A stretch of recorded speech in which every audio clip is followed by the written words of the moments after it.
రోగములతో కృంగిపోయినా, రోగములతో కృంగిపోయినా, వైద్యుడవు నీవే యేసయ్యా, నన్ను స్వస్థపరచుము యేసయ్యా. రోగములతో కృంగిపోయినా, నా వైద్యుడవు నీవే యేసయ్యా, నన్ను స్వస్థపరచుము యేసయ్యా. కాదన్నాడు నీ అనాథను తండ్రి, కాదన్నాడు నీ అనాథను, కాదన్నాడు నీ అనాథను తండ్రి, కాదన్నాడు నీ అనాథను. నా కన్నీరు తుడుచువాడా, నేనున్నానని అన్నవాడా, నా కన్నీరు తుడుచువాడా, నేనున్నానని అన్నవాడా. అయ్యా కాదన్నాడు నీ అనాథను, అయ్యా కాదన్నాడు నీ అనాథను. దేవుడు ఆశీర్వదించి అందరికీ పెట్టడమే కాకుండా పోగు చేసి మిగిలిన 5 యవల రొట్టెల ముక్కలు పోగు చేసి 12 గంపలు నింపిరి. ఆ మనుషులు యేసు చేసిన సూచక్రియలు చూసి నిజముగా, చూడండి ఇక్కడ అది అసలు మన పాయింట్, ఈ నిజముగా ఈ లోకమునకు రాబోవు ప్రవక్త ఈయనే అని చెప్పుకొనిరి. అందరికి పెట్టంగా 12 గంపలు ఎత్తంగా ఇంకా అంత ఉంటే అప్పుడు ఆ ప్రజలు అంటారు, నిజముగా ఈ లోకానికి రాబోయే ప్రవక్త ఈయనే అని చెప్పేసేసి వాళ్ళు అనుకున్నారు, నమ్మారంట. అదే వెనువెంట సూచక్రియలు చేయటం వల్ల వారి విశ్వాసము ఘనపరచబడెను, బలపరచబడెను.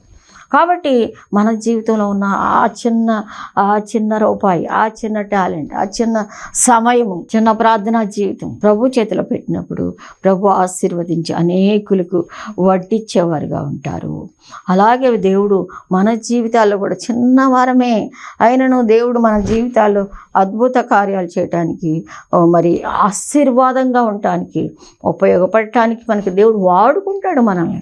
చూడండి ఆది కాండము 12వ అధ్యాయంలో చూస్తే ఏమంటాడు, 12వ అధ్యాయం 1వ వచనంలో చూస్తే, నువ్వు లేచి ఎన్నప్పుడు చేసి నిన్ను గొప్ప జనముగా చేసి నిన్ను ఆశీర్వదించి నీ నామమును గొప్ప చేయుదును, నువ్వు ఆశీర్వాదముగా ఉండు.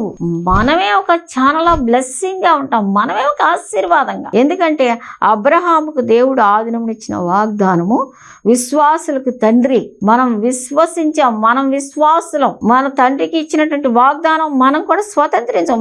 మనమే ఆశీర్వాదంగా ఉంటాం, మనమే ఇతరులకు ఆశీర్వాదంగా ఉంటాం. ఆ ఆశీర్వాదమునకు వారసులు ఒకటిగా కాదు, మీరే ఒక ఆశీర్వాదంగా ఉంటారని దేవుని వాక్యము మరి సెలవిస్తూ ఉంది. కాబట్టి దేవుడు మనకి ఇచ్చినటువంటి టాలెంట్ ఒక దినాన ఇదిగో ఆ వాక్యంలో కూడా ఒక వాక్యంలో ఉంటుంది కదా, మనం సోమరమైన చెడ్డ దాసుడా, దేవుడు నీకు ఇచ్చిన దాన్ని దేవుని కోసం పనిచేయడానికి ఏం చేస్తావు, నువ్వు ఇచ్చిన తలాంతరను పాతి పెట్టాను, దాచిపెట్టాను, ఒక దినాన్ని తీసాను. అలాగ మనం దాచిపెట్టే వరంగా ఉండేవాడు. మనం సోమరివైన చెడ్డ దాసుడా అని దేవుడు పిలుస్తూ ఉన్నాడు. సోమరులంగా, దాచిపెట్టే వరంగా, పాతి పెట్టే వరంగా ఉండకూడదు. దేవుడు నీకు ఏదైతే ఇస్తాడో, నీకు ఏదైతే తలాంతి ఇస్తాడో దాన్ని వాడి మరి మంచిదా, బలా నమ్మకమైన మంచి దాసుడా అని దేవుని చేత సాక్ష్యం పొందే రీతిలో ఉండాలి. కానీ దేవుని చేత మనం మరి తిట్లు తినేవారంగా, సోమర్లంగా మరి మనం జీవించకూడదని దేవుని వాక్యం సెలవిస్తాం. అట్టి కృప దేవుడు నీకు అనుగ్రహించను గాక. ప్రేమేంటంటే వారులారా, మరి తక్కువ వాటిలోనే మనం ఎలాగ దీవించబడ్డామో దేవుని వాక్యం సెలవిస్తూ ఉంది. ఇప్పుడు చిన్నయే మరి అలాగ దేవుడు మరి సామాన్యమైన వారమే దేవుని చేత ఏర్పరచు. చూడండి 1 కొరింథీయులకు రాసిన పత్రిక 1:29 చూస్తే దేవుని వాక్యం ఏమని సెలవిస్తూ ఉందంటే, 1 కొరింథీయులకు 1వ అధ్యాయము 1వ వచనం 29వ వచనంలో చూస్తే, సామాన్యులు దేవుడు ఏర్పాటు చేసుకున్నాడు, జ్ఞానవంతులను కాదు. చూడండి 29వ వచనం, లోకములో ఏ శరీరియు దేవుని ఎదుట అతిశయపడినట్లు జ్ఞానులను సిగ్గుపరచుటకు లోకంలో నుండి వెర్రివారిని ఏర్పరచుకొని ఉన్నాడు. బలవంతులైన వారిని సిగ్గుపరచుటకు లోకములో బలహీనులైన వారిని దేవుడు ఏర్పరచుకొని ఉన్నాడు. ఎన్నికైన వారిని వ్యర్థము చేయుటకు లోకములో నీచులైన వారిని, తృణీకరింపబడిన వారిని, ఎన్నికలైన వారిని దేవుడు ఏర్పరచుకొని ఉన్నాడు. అయితే ఆయన మూలముగా మీరు, ఎందుకంటే ప్రియమైనటువంటి వారు ఎన్నిక లేని వారు, అప్పుడు బలహీనమైన వారిలో నుండి ఎంత బలమైన కార్యాలు చేశాడని దేవుని వాక్యంలో మనం చూసుకుంటా వచ్చాం కదా. తక్కువల స్థితిలో ఉన్నాయి, చిన్న కర్ర, చిన్న మరి చెయ్యంత మేఘము, మరి ఇవన్నీ కూడా. అలాగే మనం కూడా దేవుని కృపలో పిలువబడ్డామంటే చాలా సామాన్యులు, ఎన్నికలేని వాళ్ళం, తెలివి తక్కువ వాళ్ళం, లోకరీతి జ్ఞానవంతులం కాదు. అయినా సరే మనల్ని ఎన్ని చేసుకున్నాడు దేవుడు ఎన్ని చేసుకోవడమే భాగ్యం. ఆ తక్కువైన వారిని అలాగ దీవించి మనల్ని దేవుడు ఎన్నిక చేసుకున్నాడు. కాబట్టి మనం అతిశయపడటానికి కాదు, దేవుని చేతిలో వాడబడటానికే కానీ, దేవుని కృపలో ముందుకు వెళ్ళడానికే కానీ వేరే ఉద్దేశం కాదు. ప్రియమైనటువంటి వారు అలాగే బలహీనులకు రక్షకుడుగా కూడా ఆయన ఉంటూ ఉన్నాడు. వాళ్ళ బలహీనమే, అయ్యో మన పరిస్థితి ఎవరు చూస్తారు, మనల్ని ఎవరు పట్టించుకుంటారు, లోకం బలంతో ఉంది, బలమైన వారిని దృష్టిలో ఉంచుద్ది, నన్నెవరు చూస్తారు, నాన్నెవరు పట్టించుకుంటారు అని చెప్పేసి నువ్వు అనుకుంటావేమో. చూడండి, లోకాసు సువార్త 7:36 కూడా చూస్తే దేవుని వాక్యం ఏమని సెలవిస్తూ ఉందంటే, 36వ వచనం చూడండి. లోకాసు సువార్త, పరిసయ్యులలో ఒకడు తనతో కూడా భోజనము చేయవలనని ఆయనను అడిగెను. ఆయన ఆ పరిసయ్యుని ఇంటికి వెళ్ళి భోజన పంక్తిని కూర్చుండగా ఆ ఊరిలో ఉన్న పాపాత్మురాలైన ఒక స్త్రీ, బలహీనులు, లోకంలో తుచ్చమైన వారు, లోకంలో ఎన్నికలైన వారు, లోకానికి మరి ఏమైనా చెడ్డగా ఉన్నటువంటి వారు, అటువంటి వారిని కూడా బలపరిచేటువంటి రక్షకుడుగా ఉన్నాడు. ఇక్కడ ఏం కూడా చూడండి, ఒక పేరు కూడా లేదు, పేరే పాపాత్మురాలని స్త్రీ అని రాశాడు ఇక్కడ దేవుడు. పరిసయ్యుని ఇంటికి వచ్చి భోజనం చేస్తారు యేసుక్రీస్తు ప్రభు వారు. ఆ పరిసయ్యుడు పిలిచినప్పుడు అక్కడికి వెళ్ళి వాళ్ళ ఇంటికాడ భోజనం చేస్తున్నారంట. అయితే ఈ పాపాత్మురాలైన స్త్రీ వచ్చేసి ఒక బుడ్డలో అత్తరు తీసుకొని వచ్చి వెనుక తట్టు ఆయన పాదం లేదా నిలువబడి ఏడ్చుచు కన్నీళ్లతో ఆయన పాదములు తడిపి తన తల వెంట్రుకలతో తుడిచి ఆయన పాదములను ముద్దు పెట్టుకొనచ్చు. అంటే అక్కడ యేసు ప్రభు వారు ఉన్నారని ఎప్పుడైతే తెలిసిందో, ఏమో పాపముతో ఉన్నప్పటికీ ఏమో పాపము నుండి బయటపడాలని, మేము పరిశుద్ధ జీవితం జీవించాలని, నెమ్మది కలగాలని, నాకు విడుదల కలగాలి, ఒకలాంటి వేదన ఉంటుంది కదా, ఆ వేదన పోవాలి అని ఈ పాపాత్మురాలైన స్త్రీ ఎప్పుడైతే వీళ్ళ ఇంట్లో ఉన్నాడని తెలిసిందో వెనక నుంచి వచ్చేసిందంట. వెనుక తట్టు ఆయన పాదములు ఎద్ద నిలవబడి ఏడ్చుచు కన్నీళ్లతో, అంటే ఎంతో దుఃఖంతో, బాధతో, పాపాన్ని ఒప్పుకుంటూ ఏడ్చుచు కన్నీళ్లతో ఆయన పాదములను తడిపి, పాదాలు తడవాలంటే ఎంత కన్నీరు రావాలి, ఎంత నీరుంటే పాదాలు తడుస్తాయి. మనం చిన్న ఊరికే దుఃఖపడితే మహా అయితే ఇట్లా నీళ్ళు వస్తాయి, ఇట్లా తుడిచేసుకుంటాం. మరి పాదాలు కూడా తడిసిపోయినాయి అంటే, తడిపింది అంటే ఎంత కన్నీరు కాచిందంటే పశ్చాత్తాపము, అంటే పాపముల ఒప్పుకోలు.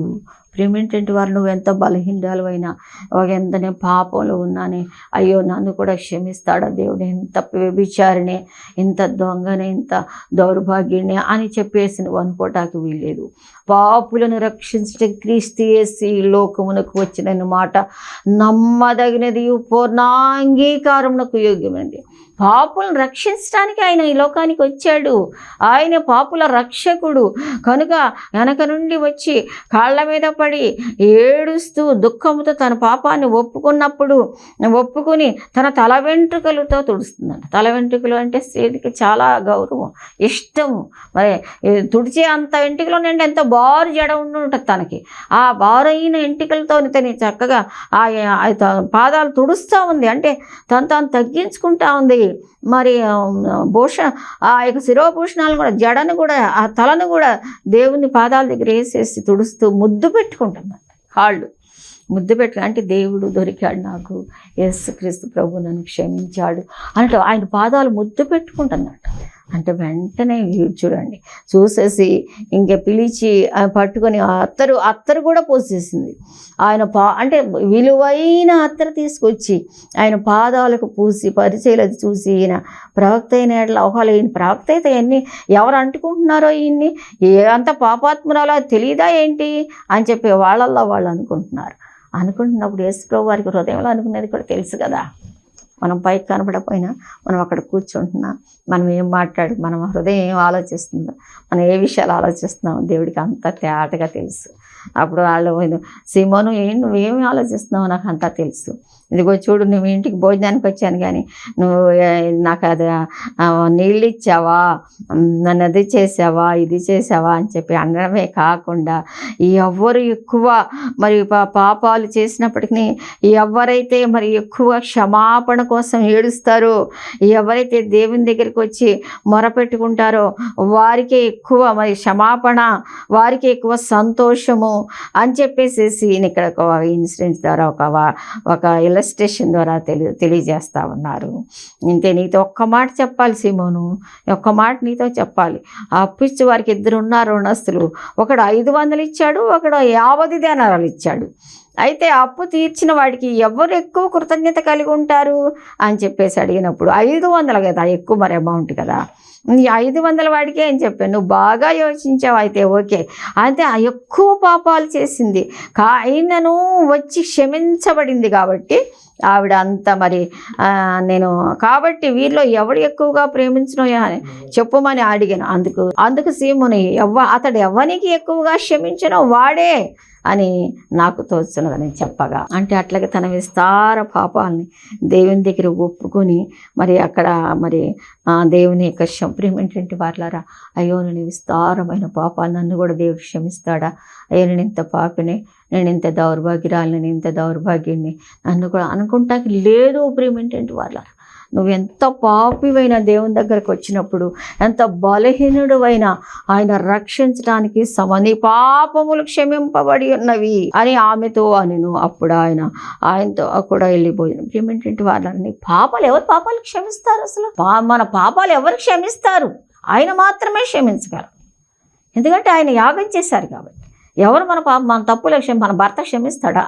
మన భార్య క్షమిస్తుంది? ఎవరైనా మనకు క్షమిస్తారు? అసలు ఆయన మనల్ని క్షమించేటువంటి దేవుడుగా ఉన్నారు. అంటే బలహీనులకు ఆయన రక్షకుడుగా ఉన్నాడు. అదేవిధంగా లోకాసు వార్త 13:10 కూడా చూడండి ఒక్కసారి. 13వ అధ్యాయం 10వ వచనంలో కూడా చూస్తే దేవుని వాక్యం ఏమైనా సెలవిచ్చిందంటే 13వ అధ్యాయం 10వ వచనంలో చూడండి. విశ్రాంతి దినమున ఆయన యొక్క సమాజ మందిరంలో బోధించినప్పుడు 18 ఏండ్ల నుండి బలహీనపరచు దయ్యము పట్టిన ఒక స్త్రీ అచ్చట ఉండెను. ఆమె నడుము వంగిపోయి ఎంత మాత్రమో చక్కగా నిలవబడలేకుండా యేసు ఆమెను చూచి రమ్మని పిలిచి, అమ్మా నీ బలహీనత నుండి విడుదల పొంది ఉన్నావని ఆమెతో చెప్పాను.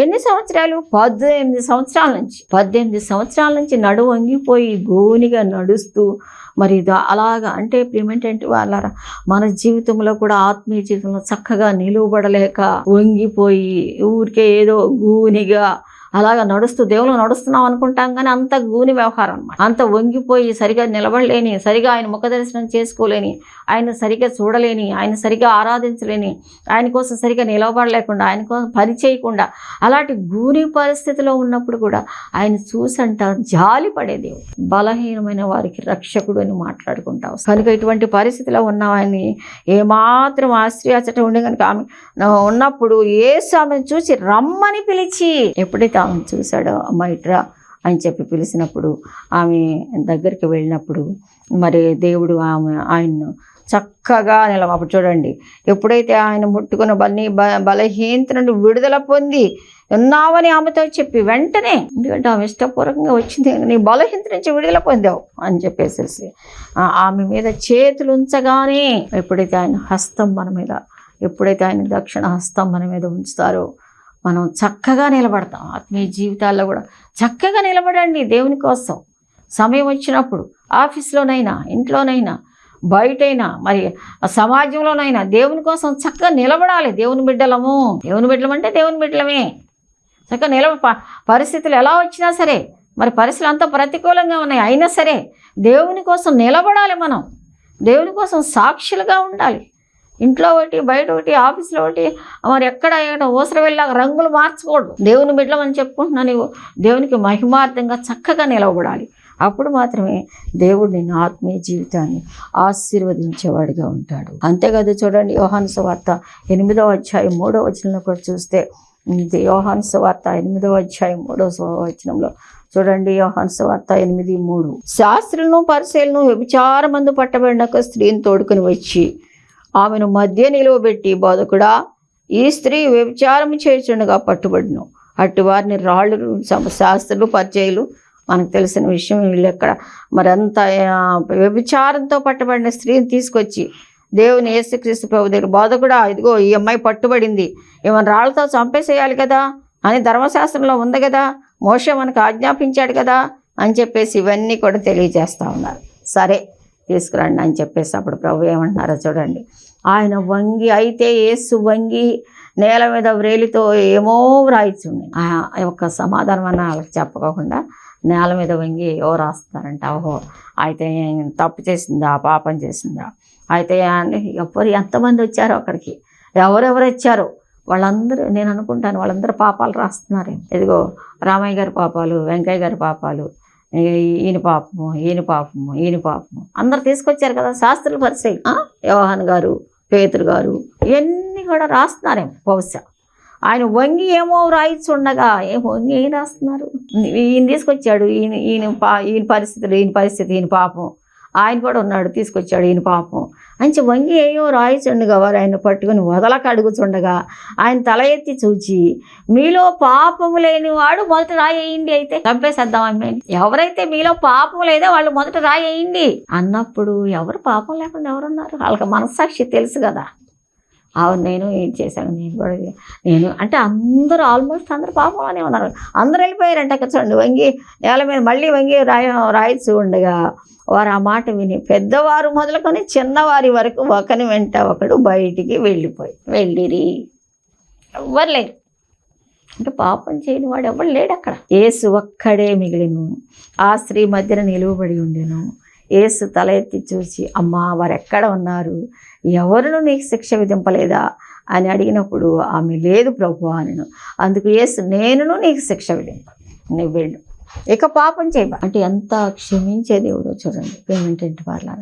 అవును, ఎవరు మనం పాపాలు చేస్తూనే ఇతరులని మాత్రం మనం బ్లేమ్ చేస్తూ వాళ్ళు ఇలా వాళ్ళు అలా అంటూ ఉంటాం. నిజంగా వాక్యపు అర్థంలో దేవుని సన్నిధిలోకి వెళ్ళి నిలబడి చూసినప్పుడు ఒక్కడన్నా నిలిచాడా? కానీ బలహీన పరిస్థితిలో పాపం చేత పట్టబడి వచ్చినప్పుడు దేవుని దగ్గర అలా, అవును, తను అనుకుంటుందేమో తన పాపాలు, దేవా నన్ను క్షమించు, యేసు నన్ను మన్నించని మనసులో ప్రార్థన చేసుకుంటుందేమో, అమ్మ నేను కూడా నేనేమి ఇది చేయను కానీ ఇంకా పాపం చేయ, ఒక్క మాటతోనే ఆమె జీవితం అంతా మారిపోయి మరి బయటికి సంతోషంగా వెళ్ళిపోయినట్టుగా మరి మనం ఇక్కడ చూస్తున్నాం. ప్రేమేంటంటే వాళ్ళారా, బలహీనలకు కూడా రక్షకుడు, లోకమంతా కూడా మనల్ని కొట్టివేయటానికి, చంపివేయటానికి, సమాధి చేయడానికి, తీసుకుపోవడానికి రెడీగా ఉంటుంది. కానీ మన రక్షకుడు మనల్ని విడిపించడానికి, లోకమంతా నిన్ను బ్లేమ్ చేస్తుందేమో, ఆ ఇంట్లో నీకు సాక్ష్యం లేదు, బయట ఆఫీసులో సాక్ష్యం లేదు, ఎక్కడ చూసినా అయ్యో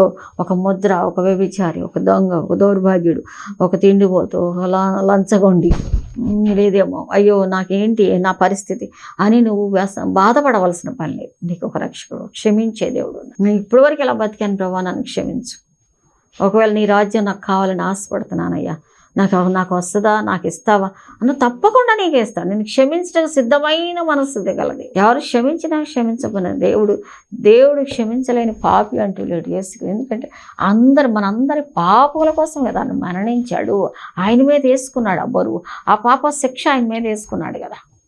కానీ విడుదల కోరుకున్నప్పుడు తప్పకుండా ఆయన దగ్గరికి వచ్చినప్పుడు నీకు తప్పక విడుదల కలుగుద్ది. ఓ నేను ఇలా ముద్ర పడిపోయాను, అయ్యో నా జీవితం అంత ఇలా అయిపోయింది విచారిలాగా, అయ్యో నా యొక్క ఈ పరిస్థితిలో ఉన్నాను, నన్ను ఎవరు విడిపిస్తారు అని వేదన పడుతున్నామేమో సోదరి. అయ్యో నేను ఇంకా బయట పడగలనా ఈ ముద్ర నుంచి, ఈ పరిస్థితి నుంచి, లోకం అంతా సమాజం అంతా నన్ను చంపేయడానికి నిందలతోనూ అవమానాలతోనూ నన్ను ఇది చేయటాకే చూస్తుంది కానీ నన్నేం విడిపించదు కదా అని ఒకవేళ నువ్వు బాధపడుతున్నావేమో, నీకు విడిపించేది ఒక రక్షకుడు ఉన్నాడు నీకు. ఈ పరిస్థితులన్నీ బాగు చేసి నేను బయట పడవేయగల గొప్ప దేవుడు నీకున్నాడని నేను తెలియజేయడానికి ఇష్టపడతా ఉన్నాను. అదేవిధంగా యోహాను సువార్త 12వ అధ్యాయంలో కూడా చూడండి ఒకసారి. 12వ అధ్యాయంలో కూడా చూసినట్టే ఇక్కడ 12వ అధ్యాయం 3 నుండి 8 వరకు చూస్తే దేవుని వాక్యం అని సెలవిస్తుంది. అప్పుడు మరియ మిక్కిలి విలువగల అచ్చ జటామాంసి అత్తరు ఒక సేరున్నర ఎత్తు తీసుకొని యేసు పాదములకు పూసి తన తల వెంట్రుకలతో ఆయన పాదములు తుడిచెను. ఇల్లు అత్తరు వాసనతో నిండెను. ఇక్కడ మరియ కూడా చాలా సామాన్యురాలు. ఇక్కడికి వచ్చేసి దేవుని దగ్గరికి వచ్చేసేసి మరియ ఉపచారము చేశాను. లాజరు ఆయనతో కూడా భోజనం కూర్చుని ఒకరు. అప్పుడు మరియ మిక్కిలి విలువగల అంటే అతి సామాన్యమైన స్త్రీ ఆ విలువైన అత్తరు తీసుకొచ్చి మరి ఆ దేవుని యొక్క పాదాల దగ్గర పూసి మరి ఆయన్ని ఘనపరుస్తూ ఆయన్ని అభిషేకిస్తుంది అనమాట. ఆయన చనిపోవటానికి ముందు కదా ఇవన్నీ జరిగినాయి. అప్పుడు ఇక్కడ ఏంటాడు, అత్తరు ఎందుకు ఇంత ఖర్చు పెడుతున్నావు అని చెప్పేసేసి మరి ఇస్కరియోతు యూదా అంటున్నప్పుడు అతను ఏదో ఆయన డబ్బు సంచి ఉంది కాబట్టి అలా అన్నాడని మనకు వాక్యం తెలియజేస్తాం. కాబట్టి దేవుని మీద ఇది కాదు. ఎందుకు అట్లా వేస్ట్ చేస్తావు, బేదలకు ఇవ్వచ్చుగా అంటే బేదల మీద ప్రేమ కాదు. వీడు ఏంటంటే ఒకలాంటి అంటే అలాగే లోకంలో మనం దేవుణ్ణి మహిమపరచాలని చూసినప్పుడు అంత అవసరమా, ఇంత అవసరమా, అంత వ్యక్తి అంత అక్కర్లేదు ఇంత అని ఒకలాంటి స్వభావంతో మనం తగ్గించేస్తారు. లేదు, ఏమో సామాన్యులైనప్పటికీ దేవుణ్ణి అత్తరుతోనూ మరి తల వెంట్రుకలతోనూ మరి తుడిచి మరి చక్కగా ఆయన అభిషేకించినట్టుగా, ఆయన్ని స్తుతించినట్టుగా, ఆయన్ని ఘనపరిచినట్టుగా మరి ఇక్కడ దేవుని వాక్యం సెలవిస్తూ ఉంది.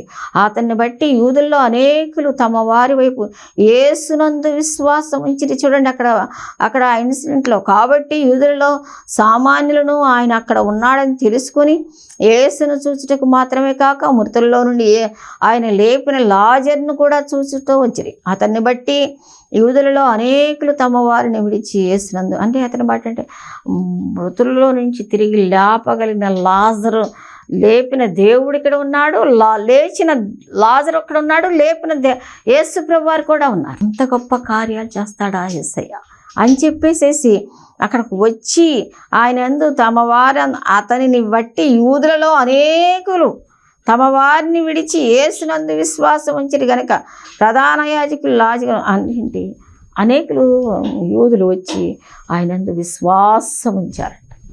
కాబట్టి మనం ఎప్పుడు కూడా సూచక్రియలు అద్భుత కార్యాల వల్ల అనేకులు విశ్వాసంలోకి వస్తారనే కదా మనం ధ్యానం చేసుకుంటూ వస్తున్నాం. కనుక అలాగా మరియ కార్యం వల్ల కూడా అనేకులు అక్కడికి వచ్చి మరి లాజర్ను చూసి మరి దేవుని యందు విశ్వాసం ఉంచినట్టుగా దేవుని వాక్యం సెలవిస్తూ ఉంది.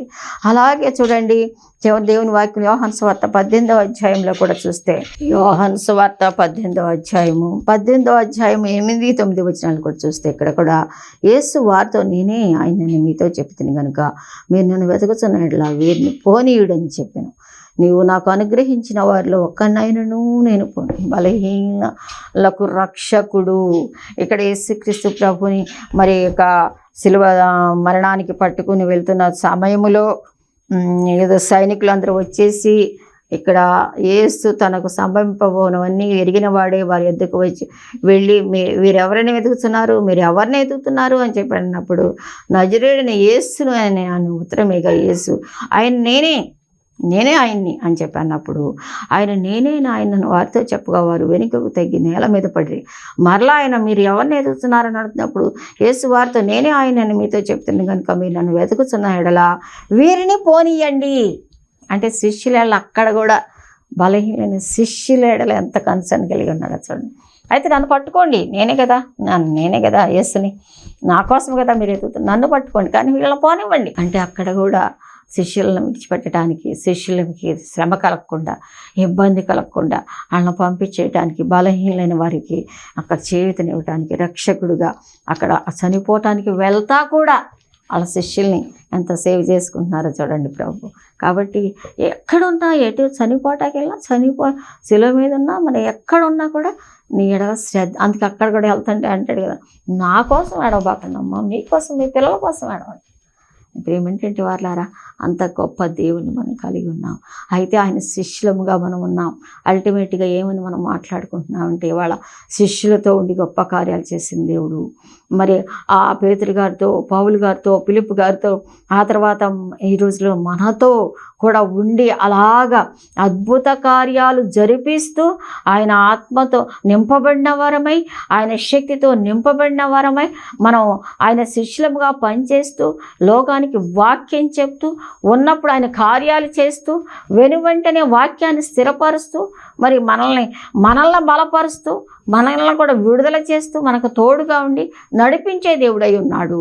కనుక నీకున్న చిన్న తలాంతు, నీకున్న చిన్న సమయము, నీకున్న చిన్న డబ్బు, నీకున్న చిన్న ఆరోగ్యము, నీకున్న ఈ చిన్న జీవితము ఆయన చేతిలో పెట్టి ఆయన కోసం శిష్యుడిగా నువ్వు పని చేయాలని, ఆయన రాజ్య వ్యాప్తి కొరకు ఇంకా సమయం లేదు కనుక, ఆయన త్వరగా రాబోతున్నాడు కనుక, ఆయన వచ్చే ముందు మరి ర్యాప్చర్ సంఘం ఎత్తబట్ట మనం కలిగి ఉంటాం కనుక, సంఘం అంటే నువ్వు నేనే కనుక మనం సిద్ధపడి ఉండాలని.